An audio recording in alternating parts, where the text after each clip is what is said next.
Fala galera, acharam que tava de férias, né? Vai ter aula sim. Olha aqui, ó, que preparei para vocês. E você sabe que eu gosto de tecnologia, então foi fácil para mim fazer isso aqui. Tô brincando. Mas vamos lá.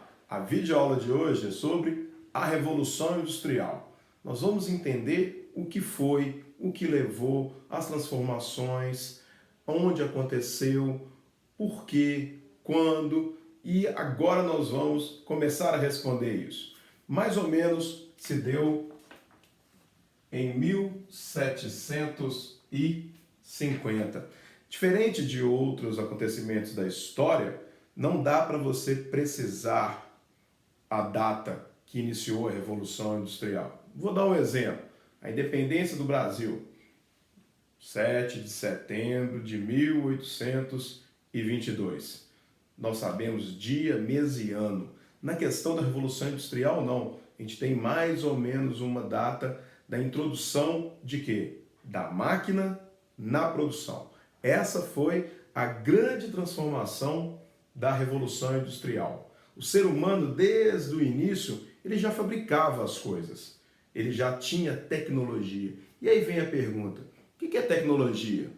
Tecnologia é tudo aquilo que o ser humano faz para facilitar o seu trabalho.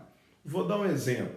Lá na época do Paleolítico, quando o ser humano começou a criar as primeiras ferramentas com pedra, ossos e madeira, já era uma tecnologia? Já era. Vamos parar para pensar. Antes ele tinha que caçar usando apenas o quê? As mãos. Agora ele já tem uma ferramenta que facilita esse trabalho. É isso que se chama o quê? Tecnologia. Na nossa cabeça, muitas vezes, a gente coloca só o quê? Questão de naves, de computador, de internet. É só que hoje a tecnologia está muito mais o quê? Muito mais avançada. E o processo de produção, ele mudou ao longo de quê? Ao longo da história. No início, se dava através do artesanato. Depois nós fomos para a manufatura e depois a maquinofatura. Então vamos entender a diferença entre eles. Primeira coisa, no artesanato, o trabalhador, ele é dono de tudo. Ele é dono da matéria-prima, da produção, dos meios de produzir, das ferramentas. Então vou dar um exemplo. Vamos construir uma cadeira. O trabalhador, o artesão, pega a madeira, corta a madeira. O serrote é dele. Depois ele vai lixar a madeira. A lixa é dele. Ele vai pegar um martelo e vai pregar. O martelo é dele, o parafuso é dele, a tinta, o ferro, tudo que ele produzir é dele. Depois nós vamos ver a diferença de que ele também fazia tudo manualmente. Ele poderia ter até algumas ferramentas para facilitar, um serrote, um martelo, mas todo o trabalho era dele. Outra coisa, ele sabia fazer todas as etapas do produto, desde a madeira até a cadeira. Então, da matéria-prima até o produto final, ele tem o conhecimento de todas as etapas.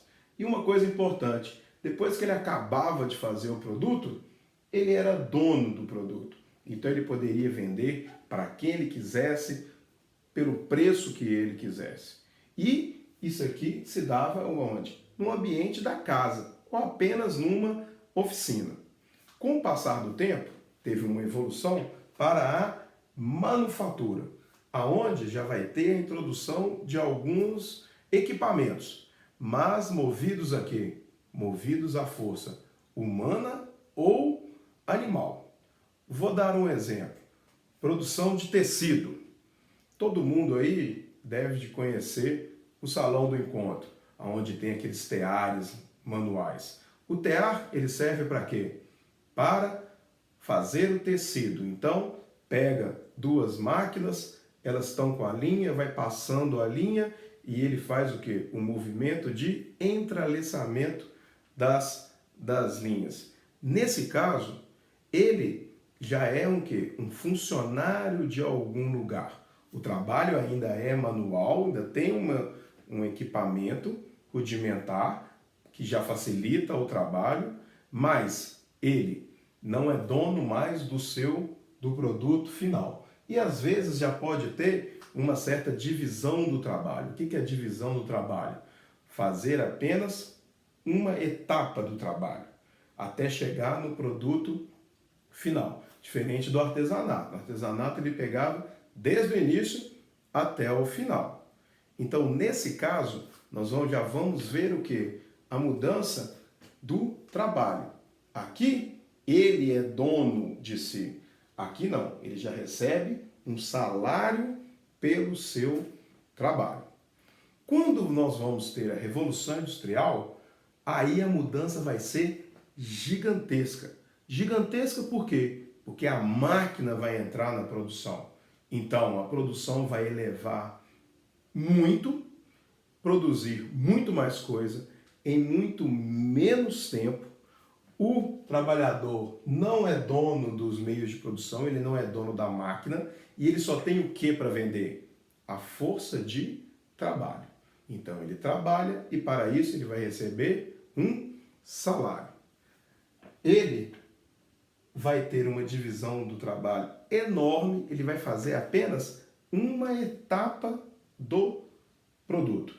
Talvez já passou por várias etapas até chegar no que ele vai fazer. E ele não é dono do produto final. O produto é de quem é dono das máquinas. Então, essa vai ser uma grande transformação na forma de produzir os produtos. E o que nós vemos hoje em dia com as fábricas. Elas produzem um salão do encontro, o que você produz alguns metros em um dia, numa fábrica você vai produzir o quê? Quilômetros de tecidos no mesmo dia. Ok? Próxima videoaula eu vou falar de quê? Por que vai iniciar na Inglaterra? Por que vai começar lá e não nos outros países? Beleza? Um abraço para todo mundo aí, ó.